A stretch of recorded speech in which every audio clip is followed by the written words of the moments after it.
நம்ம வாழ்க்கை முழுசுமே ஒரு தேடல். ஏதோ ஒண்ணுக்காக ஓடிக்கிட்டே இருக்கோம் இல்லையா?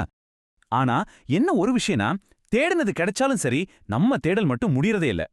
உண்மையான ஒரு நிம்மதியும் கிடைக்கிறதில்ல. இந்த முடிவே இல்லாத தேடல பத்தி ஒரு கதை இருக்கு. நல்ல முத்துக்களை தேடின ஒரு வியாபாரியோட கதை. அவருக்கு ஒரு அருமையான முத்து கிடைக்குமா, ஆனா அதை விட சிறந்தது ஒண்ணு இருக்குன்னு கேட்டா மறுபடியும் தேட ஆரம்பிச்சிடுவாராம். இப்படி ஊர் ஊரா, நாடு நாடா அவரோட பயணம் போய்க்கிட்டே இருந்துச்சு அந்த ஒரு புதையலுக்காக. பல வருஷ தேடலுக்கு பிறகு ஒரு நாள் அத பாத்துட்டாரு. விலை மதிக்கவே முடியாத அந்த ஒரு முத்து. எல்லாத்தையும் விட ரொம்பவே விலை உயர்ந்த ஒரு முத்து.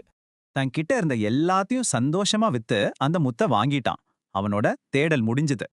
பாருங்க, இந்த கதை நம்மளோட ஆழமான ஒரு தேடலை பத்தினது. அர்த்தமுள்ள நிம்மதியான ஒரு வாழ்க்கைக்கான தேடல். அந்த கதையில வர்ற விலை மதிப்பில்லாத முத்து பரலோக ராஜ்யத்துக்கு ஒரு அடையாளம். பரலோக ராஜ்யம்னா தெய்வம் இருக்கிற இடம். அங்க துக்கம், கண்ணீர், மரணம் எதுவே கிடையாது. ஆனா ஒரு சிக்கல். நாம செய்யற தவறுகள், அதாவது பாவங்கள், நம்மள அந்த இடத்துல இருந்து பிரிக்குது. பரிசுத்தமான தெய்வம் இருக்கிற இடத்துல பாவம் இருக்க முடியாது இல்லையா? அப்போ இந்த தடையை எப்படி நீக்கிறது? இதுக்கு ஒரே ஒரு வழி மட்டுமா இருக்கு. இயேசு கிறிஸ்துவே சொல்றாரு, நானே வழி, சத்தியம், ஜீவன்.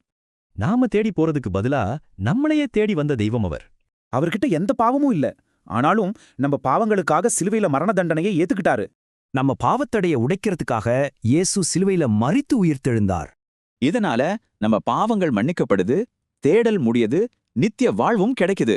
நாம் இயேசு கிறிஸ்துவை கண்டுகொள்ள விடாமல் தடுக்கும் பாவங்களைப் போக்க இயேசு கிறிஸ்து சிலுவையில் மரித்து உயிர்த்தெழுந்தார். ஒருவேளை இதுதான் உங்க இதயம் தேடிட்டு இருக்கிற புதையலா?